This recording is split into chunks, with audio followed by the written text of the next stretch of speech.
Picture this, a dark, icy road cutting through the heart of New Hampshire.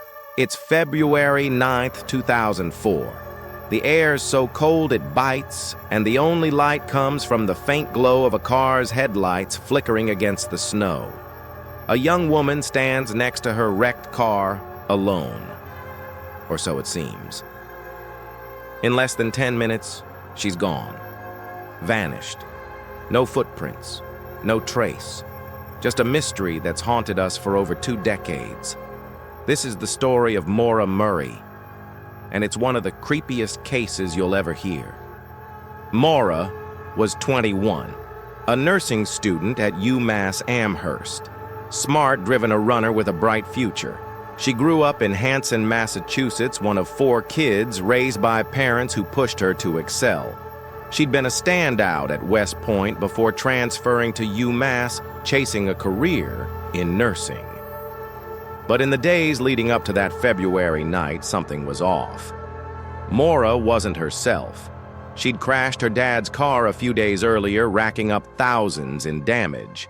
Her sister Kathleen was struggling with addiction weighing heavy on the family. And then there was that phone call. One that left Maura sobbing at her part-time job, staring into space like she'd seen a ghost. What was it about? No one knows. On February 9th, Maura did something strange. She emailed her professors and her boss saying she needed a week off because of a family death. But here's the thing. There was no death. It was a lie. She packed a bag, grabbed some textbooks, running gear, a little wine, and withdrew $280 from her bank account, almost everything she had. Then she hit the road in her beat-up 1996 Saturn heading north. Where was she going? No one, not her family, not her fiancé, not her friends had a clue.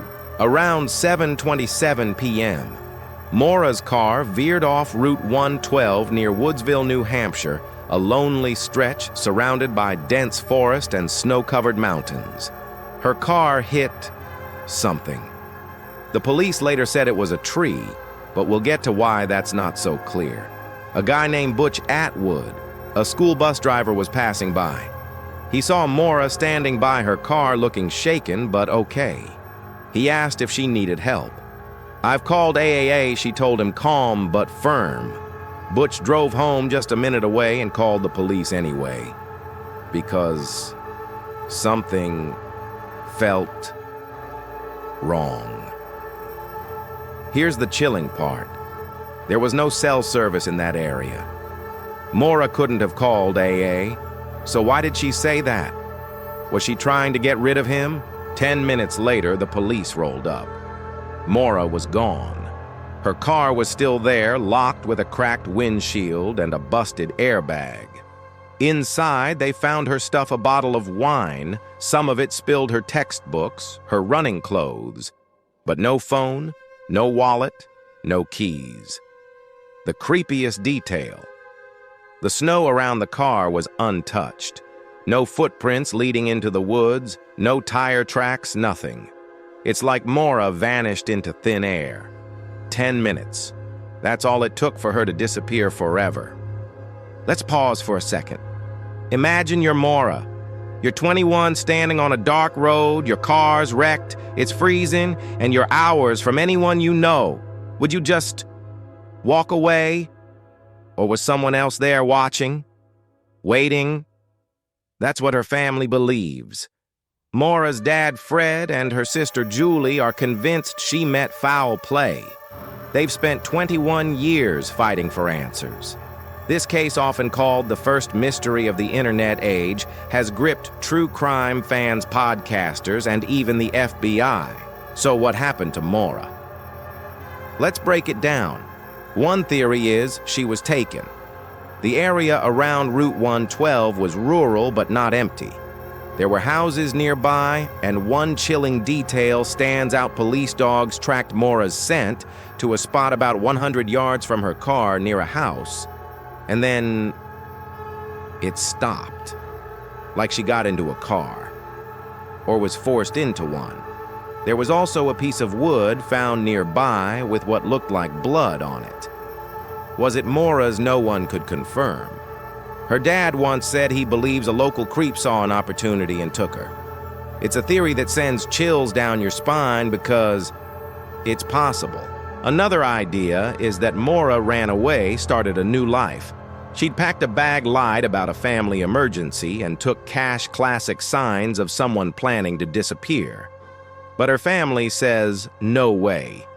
Maura was close to them, engaged to her boyfriend Bill, and had no real reason to vanish. Plus, why leave her car and all her stuff behind? If she was running, she didn't get far. Then there's the theory that Maura wandered into the woods and succumbed to the elements. It was below freezing that night, and the White Mountains are brutal. But searches turned up nothing. No body, no clothes, no trace. And again, no footprints in the snow. Now here's where things get really wild. In 2024, a bombshell dropped. Investigators found fingerprints on a CD in Maura's car, and they matched a guy named Stephen Baldwin. Who's he? A former West Point cadet who knew Maura back in the day. Baldwin's no saint. He was convicted in 2024 for animal cruelty theft and bribery, landing him over 15 years in prison. The FBI questioned him about Maura, and he swore he hadn't seen her since West Point hadn't been near her car. But those fingerprints, they tell a different story. How did they end up in her car? Was he with her that night? Or is it just a coincidence from years earlier? This is the biggest lead in 2 decades, and it's got everyone talking. Some call it a breakthrough. Others say it's a dead end. What do you think? Let's dig into the crash itself because it's weirder than it sounds.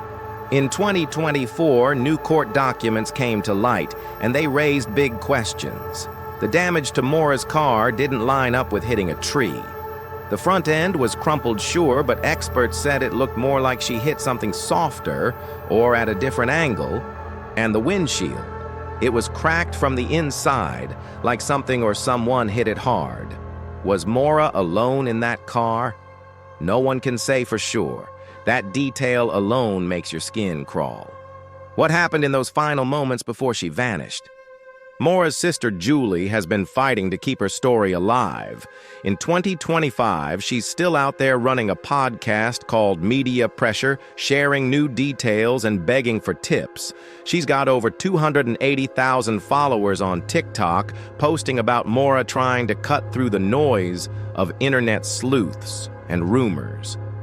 The family even pushed for a billboard campaign, and in February 2025, they held a vigil to mark 21 years since Maura disappeared. They've never given up. Julie says Maura's case isn't just a mystery. It's a wound that won't heal.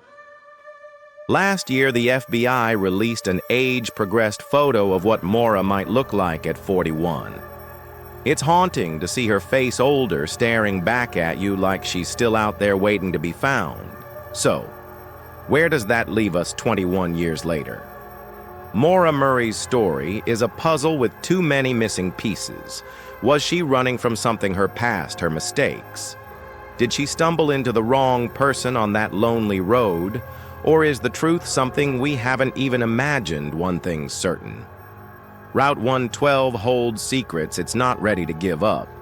If you're hooked on true crime like we are, hit that subscribe button and ring the bell so you don't miss our next deep dive into cases like Maura's.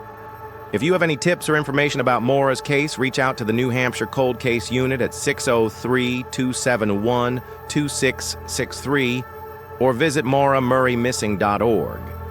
Every lead counts. Got a theory? Drop it in the comments. Maybe you've got the key to cracking this case.